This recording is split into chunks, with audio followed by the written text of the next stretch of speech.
सगुण काव्य धारा में बहुत सारे संप्रदायों का जन्म हो गया, बहुत सारे दर्शनों का जन्म हो गया। देखिए, द्वैतवाद एक विचारधारा उत्पन्न हुई, एक दर्शन आया। फिर इसके अगेंस्ट जो है एक और आया, अद्वैतवाद का दर्शन आया। विशिष्टाद्वैतवाद का दर्शन आया। शुद्धाद्वैतवाद का दर्शन आया। द्वैताद्वैतवाद का दर्शन आया। ये सारी फिलॉसफी अलग अलग आ रही है, क्योंकि जो व्यक्ति जिस तरह से देखता है, सुनता है, समझता है, उसने अपने ढंग से कह दिया। जिसने कहा द्वैत, द्वैत का मतलब दो हैं, आत्मा और परमात्मा दो अलग अलग हैं। आप देखेंगे वो विचारधारा है द्वैत की। सगुण में जो ये मानने वाले हैं कि आत्मा परमात्मा दो अलग अलग हैं, वो विचारधारा, वो दर्शन हुआ द्वैतवाद का। किसका है दर्शन? मध्वाचार्य का। अद्वैतवाद, अद्वैत, अ प्लस द्वैत, यानी दो नहीं है। जो ये मान रहा है आत्मा और परमात्मा दो अलग अलग नहीं है, ये दिखते भर हैं। तो ये विचारधारा किसकी है? शंकराचार्य की। पिछली क्लास में भी हमने चर्चा की। जो मानते हैं आत्मा परमात्मा का संबंध अभेद है। जैसे पानी का घड़ा हो, उसके अंदर पानी है, और समुद्र का पानी है। पानी तो पानी है, अंतर दिखता है, इसलिए हम घड़े का पानी को घड़े का पानी कहते हैं, उसको समुद्र का पानी कहते हैं। ये दृष्टि भेद है, माया के कारण है, मिट्टी के घड़े के आवरण के कारण है। वो मिट्टी का घड़ा शरीर है, हमारा मिट्टी है। जैसे घड़ा टूट जाएगा तो पानी पानी में मिल जाएगा, और आप फिर अलग नहीं कर सकते कौन सा समुद्र का पानी है और कौन सा घड़े का पानी है। अंतर दिख रहा है सिर्फ घड़े का, मिट्टी का। ऐसे ही आत्मा और परमात्मा में कोई अंतर नहीं है, अंतर केवल शरीर भर का है। ये शरीर मिट्टी होते ही सब एक में एक विलीन हो जाएगा, अंशी के अंदर अंश विलीन हो जाएगा। कबीर कहते हैं खूब शब्दों में, जल में कुंभ, कुंभ में जल है, बाहर भीतर पानी, फूटा कुंभ जल, जल ही समाना, कहियो ये तत्व ज्ञानी। जैसे ही ये मटका फूटेगा, शरीर खत्म होगा, अपने आप अभेदता का रूप आप देखेंगे। जब तक ये आवरण है, माया का प्रभाव है, तब तक आत्मा और परमात्मा अलग अलग दिख रहे हैं। विशिष्टाद्वैत जो है वो ये कहते हैं दो नहीं है, क्योंकि अद्वैत लिखा है, विशिष्ट प्लस अद्वैत, दो नहीं है, पर ईश्वर विशिष्ट है, फिर भी एक विशिष्ट है। अरे जब दो है ही नहीं तो फिर विशिष्ट की बात कहां से आ गई? तो इसे भी समझना पड़ेगा, इस फिलॉसफी को। इसका मतलब क्या है? इसका मतलब है आत्मा परमात्मा में कोई अंतर नहीं है, फिर भी ईश्वर जो नामक सत्ता है वो विशिष्ट है। कैसे विशिष्ट है? जैसे पिता और पुत्र एक ही खून है, एक ही रूप है, कोई अंतर नहीं है। अंतर है तो एक विशिष्टता का। तो विशिष्ट कौन है? पिता की पुत्र, तो पिता है। ऐसे ही सूर्य और उसकी किरण, रोशनी, उसमें कोई अभेद, जो भेद है वो नहीं है, अभेदता है, अलग दिख रही है।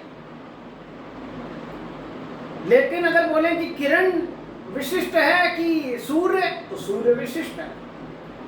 समुद्र में एक लहर उठती है, हम दो अलग अलग नाम दे रहे हैं, समुद्र और एक लहर, लेकिन अंतर नहीं है, एक ही है। विशिष्ट है मगर कौन? समुद्र, जिससे लहर उत्पन्न हुई है, रोशनी जिससे सूर्य से उत्पन्न हुई है, पुत्र जो उसको पिता से उत्पन्न हुआ है, तो एक व्यक्ति विशिष्ट होता है। तो विशिष्टाद्वैत के अंदर ये कहा गया वास्तव में आत्मा परमात्मा में अंतर नहीं है, फिर भी एक विशिष्ट है। कौन? ईश्वर। और ये विशिष्टाद्वैत का सिद्धांत कौन लेकर आ रहा है?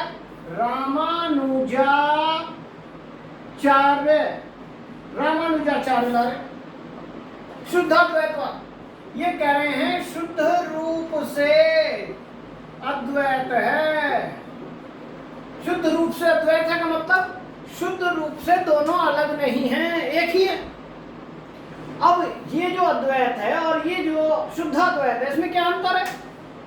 दोनों ही तो अद्वैत की बात कर रहे हैं, इसने सिर्फ एडजेक्टिव लगा दिया शुद्ध का, तो क्या कोई अंतर है? तो अंतर है, इसे समझना पड़ेगा।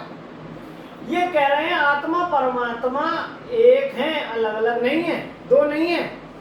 दो दिखते हैं तो उसके लिए कारण दे रहे हैं, क्यों? माया। लेकिन ये शुद्ध रूप से अद्वैत करें, आत्मा परमात्मा दो है ही नहीं। क्यों? ये माया को मानते ही नहीं। ये विचारधारा वाले मानते हैं आत्मा है और परमात्मा है, माया नाम का कोई भी तत्व नहीं है। ये विचारधारा किसकी? शुद्ध रूप से अद्वैत। ये शुद्ध रूप से अद्वैत नहीं कह रहे क्योंकि माया के कारण अद्वैतता दिखा रहे हैं। ये बिना माया को स्वीकारे अद्वैतता की बात कर रहे हैं, ये शुद्ध अद्वैत की बात करते हैं। इसके संस्थापक हैं वल्लभाचार्य। अब आइए द्वैताद्वैतवाद। ये क्या कह रहे हैं? द्वैत मतलब दो हैं, अद्वैत द्वैत प्लस अद्वैत, द्वैताद्वैत दो हैं पर दो नहीं हैं।